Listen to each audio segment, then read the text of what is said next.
ओम शांति। सुनते हैं प्यारे बाबा के 24 मार्च 2025 के साकार मधुर महावाक्य। आज बाबा कहते हैं, मीठे बच्चे, यह ज्ञान तुम्हें शीतल बनाता है। इस ज्ञान से काम क्रोध की आग खत्म हो जाती है, भक्ति से वह आग खत्म नहीं होती। तो मीठे बाबा हमें ज्ञान की बूंद बूंद समझाकर हम आत्माओं के अंदर विकारों की अग्नि को शांत कर देते हैं। परमात्मा जब धरा पर आते हैं तो उनका सबसे पहला वर्षा है ज्ञान। ज्ञान देकर आत्मा के अंदर विकारों को शांत कर देते हैं। लेकिन जब हम भक्ति करते हैं तो भक्ति में हम रीति रस्म रिवाज सब करते हैं, लेकिन हमें कभी कोई ये नहीं समझाता कि विकारों को छोड़ो और पावन बनो। तो ये तो अलमाइटी अथॉरिटी स्वयं सर्वशक्तिवान भगवान ही आकर अपने बच्चों को डायरेक्शन देते हैं कि बच्चे निर्विकारी बनो, पवित्र बनो। ज्ञान और योग से भगवान हमें पवित्र बनाते हैं, शीतल बनाते हैं। प्रश्न है आज की वाणी का, याद में मुख्य मेहनत कौन सी है? जब आत्मा परमात्मा को याद करने बैठती है तो उसमें मुख्य मेहनत कौन सी है? उत्तर है, बाप की याद में बैठते समय देह भी याद ना आए। आत्म अभिमानी बन बाप को याद करो, यही मेहनत है।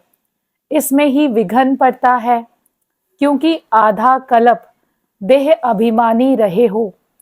भक्ति माना ही देह की याद। तो जब हम भक्ति करते थे, पूजा पाठ करते थे, तो हमारे सामने किसकी पिक्चर्स होती हैं? देवी देवताओं की, जो कि देहधारी हैं। क्योंकि हम खुद को देह समझते हैं तो इसीलिए हमें देह को देखने की आदत है। तो परमात्मा कहता है कि मेरी याद तुम्हारे मन में कब टिकेगी? क्योंकि मैं तो निराकारी हूं। निराकारी means bodiless, point of energy. परमात्मा सोर्स एनर्जी है, तो मुझे भी उसके जैसा बनना पड़ेगा। जब हम किसी से दोस्ती करते हैं तो दोस्ती कब होती है? जब हमारी फ्रीक्वेंसी, हमारे विचारों में समानता होती है। तो मैं आत्मा भी निराकार, बॉडीलेस। जब हम इस बात में निश्चय करेंगे, देही अभिमानी बनेंगे, तो परमात्मा बाप की याद हमारे मन में टिकेगी। नहीं तो अगर अपने आप को देह समझेंगे, रोल समझेंगे, पोस्ट पोजीशन समझेंगे, तो दूसरों की देह, दूसरों के रोल, दूसरों की पोजीशन को देखते रहेंगे। तो आज बाबा कहते हैं कि बच्चे, क्योंकि ये देह को देखने की आदत आधा कल्प 2500 सालों की है, 63 जन्मों का संस्कार है, वो संस्कार आसानी से नहीं जाएगा। इसीलिए बार बार अभ्यास करो, मैं आत्मा हूँ, मैं आत्मा हूँ। जब किसी को देखो तो उसकी भ्रिकुटी में देखो कि ये भी ब्रेन के अंदर, मस्तिष्क के अंदर एक ज्योति सितारा है। आज की मुरली में धारणा के लिए मुख्य सार है, पहला पॉइंट, संग दोष से अपनी बहुत बहुत संभाल करनी है। कभी भी पतितों के संग में नहीं आना है। साइलेंस के बल से इस सृष्टि को पावन बनाने की सेवा करनी है। साइलेंस में रहना अर्थात आत्म अभिमानी स्थिति। क्योंकि जब हम आत्म अभिमानी स्थिति में हैं तो आत्मा का स्वधर्म ही साइलेंस है, शांति और पवित्रता। तो जब मैं अपने स्व स्वरूप, स्वधर्म में टिक कर बैठी हूं तो मेरी वो वाइब्रेशंस पूरी दुनिया में जा रही हैं और उस वाइब्रेशंस के द्वारा सेवा हो रही है। तो सबसे बड़ी सेवा है साइलेंस में, आत्मिक स्वरूप में टिककर पूरे विश्व को पावन बनाना। और सारा दिन किस बात का ध्यान रखना है? कि हम किसी दूसरे के संग दोष में ना आ जाएं, दूसरों की वाइब्रेशंस का रंग हमारे ऊपर ना लग जाए, इस बात का ध्यान रखना है। दूसरा, ड्रामा को अच्छी तरह समझकर हर्षित रहना है। अपना सब कुछ नई दुनिया के लिए ट्रांसफर करना है।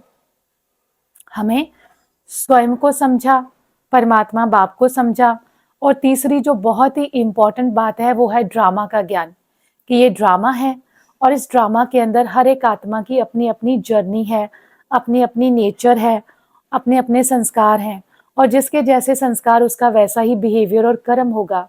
हम उसमें कोई खास इंटरप्शन नहीं कर सकते। हमें दूसरों को बदलने का पुरुषार्थ नहीं करना।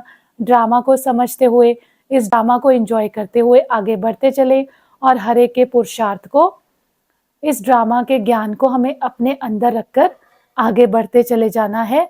किसी दूसरी आत्मा के स्वभाव संस्कार को देखकर अटकना नहीं है। वरदान है, बाप द्वारा सफलता का तिलक प्राप्त करने वाले सदा आज्ञाकारी दिल तख्त नशीन भव। बाप द्वारा सफलता का तिलक प्राप्त करने वाले सदा आज्ञाकारी दिल तख्त नशीन भव। विश्लेषण है, भाग्य विधाता बाप रोज अमृत वेले अपने आज्ञाकारी बच्चों को सफलता का तिलक लगाते हैं। आज्ञाकारी ब्राह्मण बच्चे कभी मेहनत व मुश्किल शब्द मुख से तो क्या संकल्प में भी नहीं ला सकते हैं। वह सहज योगी बन जाते हैं। इसलिए कभी भी दिल शिकस्त नहीं बनो, लेकिन सदा दिल तख्त नशीन बनो, रहम दिल बनो, अहम भाव और वहम भाव को समाप्त करो। तो जो बाबा के आज्ञाकारी बच्चे हैं, भाग्य विधाता बाप ऐसे बच्चों को रोज सुबह अमृत वेले सदा सफलता का तिलक लगाते हैं। तो बाबा कहता, कभी दिल शिकस्त नहीं बनना, मेहनत मुश्किल ये शब्द नहीं, हमारे मुख पर ये शब्द नहीं होने चाहिए, न मुख में न मन में। तो बाबा कहता, सदा दिल तख्त नशीन बनो, रहम दिल बनो। स्लोगन है, विश्व परिवर्तन की डेट नहीं सोचो, स्वयं के परिवर्तन की घड़ी निश्चित करो। मैं किस डेट को बदलूंगा, किस घड़ी में मेरा संपूर्ण परिवर्तन हो जाएगा, कंप्लीट ट्रांसफॉर्मेशन। ये नहीं सोचो कि संसार कब बदलेगा, सतयुग कब आएगा। बाबा कहता उसकी चिंता नहीं करो आप, वो आपका काम नहीं है। आपका काम है सेल्फ रियलाइजेशन करना, सेल्फ चेंज क्रिएट करना, क्योंकि सेल्फ चेंज से ही विश्व परिवर्तन होगा। अपने संस्कार चेंज करेंगे तो संसार बदल जाएगा। आज का अव्यक्त इशारा है, जो प्यूरिटी की पर्सनालिटी से संपन्न रॉयल आत्माएं हैं, उन्हें सभ्यता की देवी कहा जाता है। उनमें क्रोध विकार की इम्प्यूरिटी भी नहीं हो सकती। क्रोध का सूक्ष्म रूप ईर्ष्या, द्वेष, घृणा भी अगर अंदर में है तो वह भी अग्नि है, जो अंदर ही अंदर जलाती है। बाहर से लाल पीला नहीं होता, लेकिन काला होता है। तो अब इस कालेपन को समाप्त कर सच्चे और साफ बनो। तो बाबा हम बच्चों को कहता है, आप प्योरिटी की पर्सनालिटी से संपन्न आत्माएं हो, आप सभ्यता की देवियां हो। आपके अंदर क्रोध नहीं दिखाई देना चाहिए। क्रोध तो बहुत मोटा रूप है, लेकिन क्रोध के जो सूक्ष्म अंश है, ईर्ष्या, रोब, द्वेष, घृणा, ये भी दिखाई नहीं देने चाहिए, क्योंकि ये सब अग्नि का काम करते हैं, अंदर ही अंदर आत्मा को जलाते हैं, तो आत्मा काली हो जाती है। तो काले बच्चे बाबा को अच्छे नहीं। बच्चे कौन से पसंद है भगवान को? साफ और सच्ची दिल वाले। अच्छा, ओम शांति।